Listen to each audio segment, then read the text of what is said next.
చిన్నపిల్లలకు అక్షరాభ్యాసం అంటే మనందరికీ టక్కున గుర్తొచ్చేది తెలంగాణ రాష్ట్రంలో ఉన్నటువంటి బాసర టెంపుల్. మరంతే ప్రాముఖ్యత కలిగినటువంటి టెంపుల్ మరెక్కడైనా ఉందంటే అదే వర్గల్లో ఉంది. సో ఈరోజు మనం ఈ వర్గల్కు సంబంధించినటువంటి టెంపుల్ అయితే మనం ఎక్స్ప్లోర్ చేద్దాం. సో మనకు కనిపిస్తున్నటువంటిదే వర్గల్లో ఉన్నటువంటి శ్రీ విద్యా సరస్వతి మందిరం. ఇది హైదరాబాద్ నుంచి జస్ట్ 50 కిలోమీటర్ల దూరంలో మాత్రమే ఉంటుంది. 1 అవర్లో అక్కడ ఉండొచ్చు మనం. ఈ జేబీఎస్ బస్ స్టాండ్ నుంచి ప్రతి 5 లేదా 10 నిమిషాలకు ఒక బస్ అయితే ఉంటుంది. ఈ ఆలయ ఆవరణలో ఒక వేద పాఠశాల కూడా ఉంది. దాదాపు ఒక 300 మంది విద్యార్థులు చదువుకోవడానికి అనుకూలంగా ఇక్కడ ఒక వేద పాఠశాల కూడా అందుబాటులో ఉంది.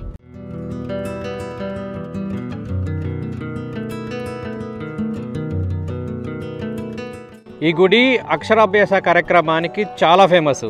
మన బాసర తర్వాతకి మళ్ళీ అన్ని అక్షరాభ్యాస కార్యక్రమాలు జరిగేటువంటి టెంపుల్ ఏదైనా ఉందంటే తెలంగాణలో ఈ వర్గల్ సరస్వతి మాత టెంపుల్ ఇక్కడ. సో ఇక్కడ నుంచి మనకు కనిపిస్తుంది కదా, ఇదే ఆలయానికి సంబంధించినటువంటి గోపురం. చూడడానికి సూపర్ కనిపిస్తుంది. ఇది గత సంవత్సర కాలంలో మన ఛానల్లో 1,00,000 వ్యూస్ వచ్చినటువంటి వీడియో అయితే ఏది లేదు. సో ఎందుకో రీజన్ అయితే తెలియదు, కానీ రోజు రోజుకు మన వ్యూస్ అయితే పడిపోతున్నవి మన ఛానల్లో. సో గట్టిగా ముందుకైతే మీరు ఒక లైక్ చేయండి. మీరు కనుక లైక్ చేసినట్టయితే మన ఛానల్ ముందుకు తీసుకోవడంలో మీ వంతు సహకారాన్ని నాకు అందించిన వారు అవుతారు. పక్కనే ఇక్కడ బిల్డింగ్ కనిపిస్తుంది కదా, ఇది వేద పాఠశాల ఉండేటువంటి ప్లేస్ అన్నట్టు. ఇక్కడ గర్భాలయ గుడి లోపల కొబ్బరికాయలు కొట్టడం అయితే వాళ్ళు అలో చేయరు. సో ఇక్కడ గుడి బయటనే ఇక్కడే కొట్టాలి కొబ్బరికాయలు. ఇక్కడ వేద విద్యార్థుల భోజనానికి నిమిత్తం ఎవరైనా మనకు ఇక్కడ దాతలు కనుక ఉంటే ఇక్కడ విరాళాలు ఇవ్వచ్చినట్టుగా ఇక్కడ ఆ అమౌంట్స్ అయితే రాసినవి చూడవచ్చు. సిద్దిపేట మరియు కరీంనగర్ రూట్లో వెళ్ళేటువంటి ఏ బస్ ఎక్కైనా సరే మనం ఈ టెంపుల్కి అయితే రీచ్ కావచ్చు. వసంత పంచమిని ఈ టెంపుల్లో చాలా ఘనంగా నిర్వహిస్తారు. ఆ రోజున కొన్ని వేల మంది అక్షరాభ్యాసాలు అయితే చేయించుకుంటారు. కొన్ని లక్షల మంది భక్తులు అయితే పాల్గొంటారు. సో ప్రజెంట్గా టెంపుల్ లోపలికి అయితే వెళ్తున్నా. నేను ఫస్ట్ టైం చూసినప్పుడు గర్భాలయ గుడి అనేది గ్రౌండ్ ఫ్లోర్లో ఉంటుందని అనుకున్నా. బట్ తర్వాత నాకు అర్థమైంది ఈ గర్భాలయ గుడి అనేది 2nd ఫ్లోర్లో ఉంటుంది. సో పైకి అయితే ఇప్పుడు ఇంకా మనం వెళ్తున్నాం.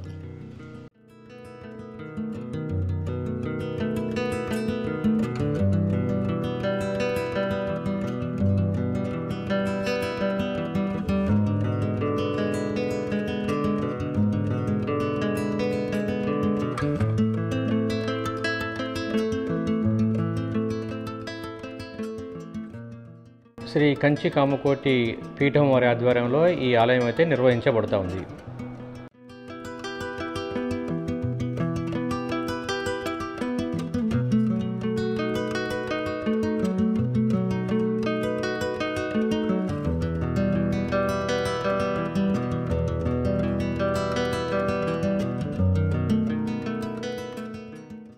సో ఈ టెంపుల్ ఏంటంటే మూల నక్షత్రానికి సంబంధించినటువంటి పూజ అయితే చేశాను. సో చేసినప్పుడు ఇవన్నీ కూడా ఇచ్చారు.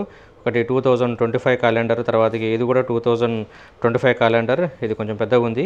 తర్వాతకి అమ్మవారి పూజ మూల నక్షత్రానికి సంబంధించినటువంటి ప్రసాదం, తర్వాతకి ఒకటి నోట్బుక్. సో ఇవన్నీ కూడా ఇచ్చారు. తర్వాతకి ఇక్కడ ఒక పాంప్లెంట్ కూడా ఉంది కదా. సో దీంట్లోపల బ్యాక్ సైడ్ చూస్తే మనకు ఈ టెంపుల్లో జరిగేటువంటి మహోత్సవాలు వాటికి సంబంధించినటువంటి డేట్స్ అన్నీ కూడా చాలా క్లియర్గా ఇచ్చారు. 2025 ఇయర్కు సంబంధించినటువంటిది.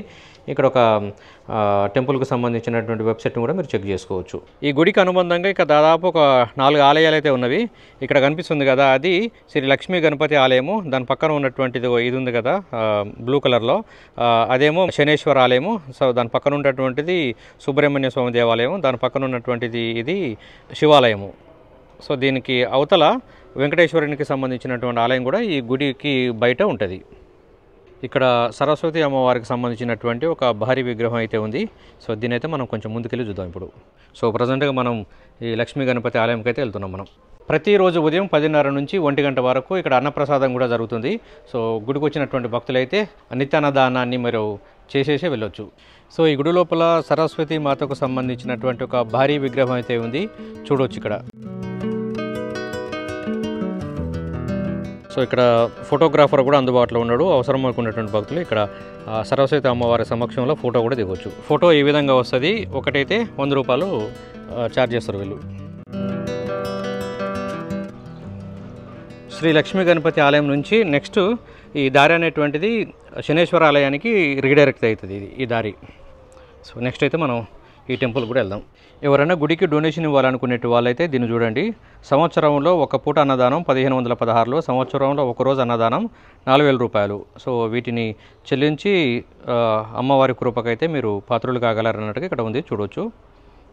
అదేవిధంగా నేను ఇంతకుముందు చెప్పాను కదా, ఈ ఆలయం లోపల ఒక వేద విద్యాలయం కూడా ఉందన్నట్టుగా. సో దీనికి 3116 కనుక చెల్లించినట్టయితే ఒక్కరోజు అన్నదానానికి మీరు ఆ విద్యార్థులకు సహకరించిన వారు అవుతారు. సో డొనేషన్ ఇవ్వదలుచుకున్న వాళ్ళైతే దీన్ని గమనించండి. శ్రీ శనేశ్వర స్వామి దేవాలయ సేవలకు సంబంధించినటువంటి ఈ పూజా టికెట్ల వివరాలు అయితే ఇక్కడ మీరు చూడవచ్చు. సో ఇక్కడ మరికొన్ని టికెట్ల వివరాలు అయితే ఉన్నవి, మీరు చూడండి.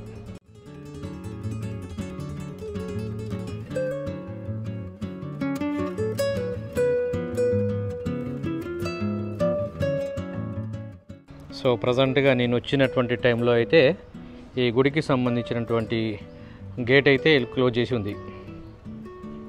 సో ఇక్కడ చూడవచ్చు మనం శ్రీ చంద్రమౌళీశ్వర స్వామి వారు.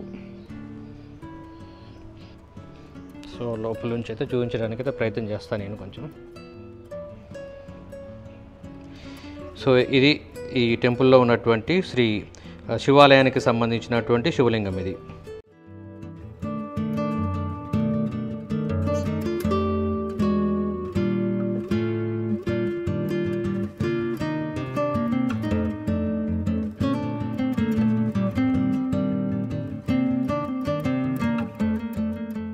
కొండ మీద ఉన్నటువంటి రాయి ఎవరో పేర్చినట్టుగా చాలా క్లియర్గా కనిపిస్తుంది కదా. ఇది ఈరోజు వీడియో. ఈ వీడియో కనుక నచ్చినట్టయితే లైక్ చేయండి, ఛానల్ని సబ్స్క్రైబ్ చేసుకోవడం మాత్రం మర్చిపోవద్దు. Thank you for watching. మీ ట్రావెల్ విత్ ఉషాకర్.